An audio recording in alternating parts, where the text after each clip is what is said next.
অনেক বছর পরে বাবা মেয়ের সাথে দেখা, দুজনে ইমোশন হয়ে গেছে এবং সাথে যারা ছিল সবাই ইমোশনাল হয়ে গেছে। বিএসএফ এবং বিজিবির মধ্যস্থতায় তাদেরকে দেখা করার সুযোগ দেওয়া হয়েছে। ভিসা বন্ধ হয়ে যাওয়ার কারণে ভারত ভিসা বন্ধ করেছে, এই জন্যে মেয়ের কাছে বাবা দেখতে আসতে পারে নাই, কারণ বাবা ছিল ভারতের, মেয়েকে বাংলাদেশে বিয়ে দিছে।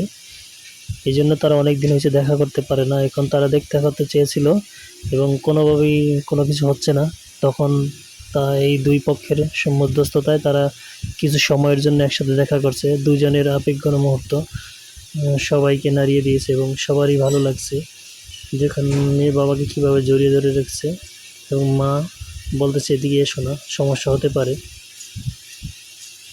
এই ভিডিওটা যারা বাবা মা থাকতেও যারা কদর করে না তাদের জন্য, এটা যে বাবা মা আছে দেখা করতে পারতেছে না, এই জন্যে তারা কতটা আগ্রহ থাকে বাবা মার সাথে দেখা করার জন্য, ভালো ব্যবহার করার জন্য। ধন্যবাদ সবাইকে।